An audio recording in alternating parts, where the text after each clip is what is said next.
समय T20 हुआ था, उस समय जिसने भी देखा स्टेडियम को, उसने कहा कि ऐसा देश में स्टेडियम नहीं बना है। उतना शानदार और आधुनिक स्टेडियम बनकर के तैयार हुआ है। और बाबा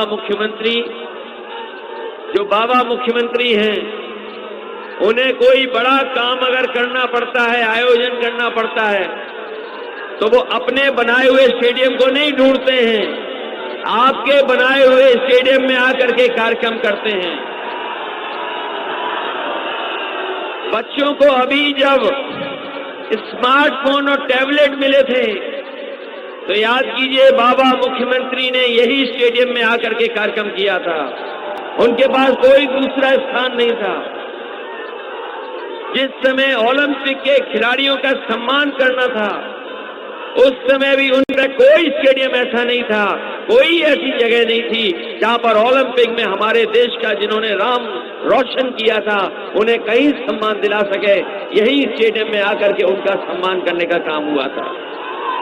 ये समाजवादियों ने इसलिए स्टेडियम बनाया क्योंकि खेल भावना को और खेल को हम पहचानते हैं, खेल को समझते हैं कि बताओ बाबा मुख्यमंत्री क्या क्रिकेट खेल सकते हैं क्या? बताओ बाबा मुख्यमंत्री क्या बॉलिंग कर सकते हैं? क्या बाबा मुख्यमंत्री बैटिंग कर सकते हैं? क्या बाबा मुख्यमंत्री विकेट कीपर बनकर के बॉल पकड़ सकते हैं? क्या बाबा मुख्यमंत्री कैच ले सकते हैं? क्या बाबा मुख्यमंत्री फील्डिंग कर सकते हैं? और क्या बाबा मुख्यमंत्री लैपटॉप चला लेते हैं? क्या बाबा मुख्यमंत्री टैबलेट चला पाएंगे? और पता लगा है कि जहां लैपटॉप नहीं चला पाते हैं, वहीं वो स्मार्टफोन भी नहीं चला पाते हैं। इसलिए हम आपसे निवेदन करना चाहते हैं कि अगर उत्तर प्रदेश को खुशहाली के रास्ते पे ले जाना है, तो योग्य सरकार बनेगी, तभी जाकर के उत्तर प्रदेश खुशहाली के रास्ते पे जाएगा। ये बड़ी बड़ी जो बिल्डिंगें बनी हैं, ये सब समाजवादियों की देन है। ये दाईं तरफ जो डॉक्टर राम मनोहर लोहिया अधिकारियों के लिए ट्रेनिंग इंस्टीट्यूट बन रहा था, ये भी समाजवादी सरकार की देन है। जो ऊंची ऊंची बिल्डिंग दाईं तरफ दिखाई दे रही हैं, ये भी समाजवादियों की देन है। ये जो टेढ़े आपको स्ट्रीट लाइट के खंभे दिखाई दे रहे हैं, ये भी समाजवादियों के हैं। डायल 100 भी समाजवादियों का है। जो बड़ा सा एक पुलिस हेडक्वार्टर बना है, जो समाजवादी सरकार में बना था, देश के डीजीपी आए थे, वो कह के गए थे कि इससे आधुनिक और एक जगह बैठ करके कानून व्यवस्था को ठीक रखने के लिए अधिकारियों की बैठने की कोई जगह नहीं है, ऐसी जो उत्तर प्रदेश में समाजवादियों ने बना करके दी है। यही नहीं, अस्पताल बनना था लोहिया इंस्टीट्यूट का, वो भी आधा अधूरा पड़ा हुआ है। एक स्कूल बना है संस्कृति, ये दिल्ली वाले जानते होंगे, जो दिल्ली में कभी कभी जाते होंगे एडमिशन कराने के लिए। देश का दिल्ली में ऐसा संस्कृति स्कूल है, आप किसकी भी सिफारिश करा लो, आपको एडमिशन नहीं मिल सकता है। अगर ये इंस्टीट्यूशन बन जाता, ये संस्था बन जाती, तो यहाँ भी बच्चों को पढ़ने का मौका मिल जाता। लेकिन बाबा मुख्यमंत्री ने इसको बनने का काम नहीं दिया। ये केवल विकास के दुश्मन नहीं है, ये अल्पसंख्यकों के भी दुश्मन हैं। और ये बात मैं इसलिए कहता हूं, अल्पसंख्यकों के दुश्मन, जिस समय ये सरकार में आए, पूरे दिल्ली की लोकसभा में और उत्तर प्रदेश की विधानसभा में बैठने के लिए एंग्लो इंडियन लोगों के लिए रिजर्वेशन था।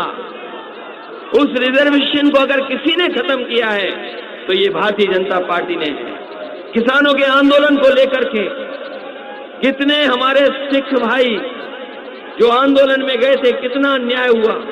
सड़कों पे कीलें लगा दी गई, बोल्डर लगा दिए गए, गड्ढे खोद दिए गए। 600-700 हमारे सिख भाई जो किसान थे, किसानों की जान चली गई, शहीद हो गए। और अब केवल अपनी वाहवाही के नाम पर छापे मारे जा रहे हैं। ये जैन समाज के लोग हैं, पहले गलत जैन के यहाँ चले गए, पहले गलत जैन के यहाँ चले गए और अपनी बदनामी बचाने के लिए, अपनी शर्म को खत्म करने के लिए, और जो उनका गलत फैसला था उसकी भरपाई के लिए फिर जाकर के छापा मारा है। और छापा इसलिए मार रहे हैं क्योंकि वो अल्पसंख्यक समाज के आते हैं। वो ज्यादा से ज्यादा आबादी में 50 लाख होंगे, लेकिन ये भारतीय जनता पार्टी के लोग नहीं चाहते हैं कि 50 लाख आबादी के लोग भी तरक्की और खुशहाली करें। तमाम वो लोग हैं जिनकी 100 साल से फर्म चल रही है, क्योंकि भारतीय जनता पार्टी को कुछ न कुछ साबित करना है। क्योंकि कानपुर में जो पैसा निकला वो भारतीय जनता पार्टी का था, जो दीवालों से निकला वो पैसा भारतीय जनता पार्टी का था, और जो गिना गया पैसा वो भी भारतीय जनता पार्टी का था। अगर कोई बदनामी से और कोई गलत फैसले को सही फैसला बनाने के लिए जबरदस्ती समाजवादियों के ऊपर ये उंगली उठाने का काम कर रहे हैं, लेकिन जिस तरह का समर्थन दिखाई दे रहा है आज हम इस विकास से, और वहां पर भगवान परशुराम जी के दर्शन करने जा रहे हैं। ये ऐतिहासिक कार्यक्रम है। मैं इस ऐतिहासिक कार्यक्रम के लिए अपने मंच में उपस्थित सभी नेताओं को, जिनको मैं देख रहा हूं, सबको धन्यवाद देता हूं। बहुत बड़ी संख्या में हमें मैदान में भी दिखाई दे रहे हैं। मैं एक एक नेता का धन्यवाद देता हूं। यहाँ पर आए हुए सभी नौजवान साथियों को बहुत बहुत बधाई। सामने हमारे रथ हैं, उनका भी बहुत धन्यवाद। पीछे भी बड़ी संख्या में है, अधिवक्ता संघ के लोग भी हैं, इनका भी धन्यवाद। और दाईं तरफ जो लोग दिखाई दे रहे हैं, मैं एक एक साथी का धन्यवाद देते हुए, आभार प्रकट करते हुए, इस उम्मीद और भरोसे के साथ कि आने वाले समय में साइकिल की सरकार बनेगी, और साइकिल की सरकार बनने से ये हमारे विकास की रफ्तार बढ़ेगी। ये कम से कम आधुनिक और एक उदाहरण दिया समाजवादियों ने कि विकास भविष्य में कैसा हो, और अगर भविष्य में भी हमें विकास करने का मौका मिलेगा तो विकास हम इसलिए करना चाहते हैं जिससे कि हमारे नौजवानों को नौकरी और रोजगार मिल जाए और तरक्की और खुशहाली के रास्ते पे चले जाएं। लेकिन साथियों याद रखना, समाजवादी पार्टी का नए साल पर पहला संकल्प याद है कि नहीं याद है आपको,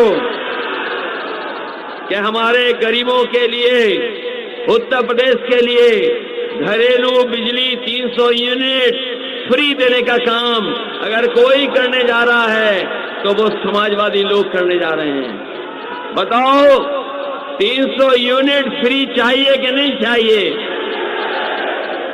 जहां 300 यूनिट फ्री दे रहे हैं वहीं अपने किसानों की सिंचाई भी मुफ्त करने जा रहे हैं, क्योंकि किसान वो है जो हमारी अर्थव्यवस्था की रीढ़ है। जब सब कुछ बंद था महामारी में, कोरोना के समय जब सब कुछ बंद था, हर चीज में ताले लग गए थे, अगर कोई हमारी अर्थव्यवस्था को बचा रहा था तो वो हमारा किसान था। उस बीमारी के समय भी खेत में काम कर करके उसने हमारे पेटों को भरने के लिए तमाम काम किए। उस किसान का हम धन्यवाद देते हैं और आपको बधाई देते हैं। बहुत बहुत धन्यवाद। इस ऐतिहासिक कार्यक्रम के लिए बहुत बहुत बधाई।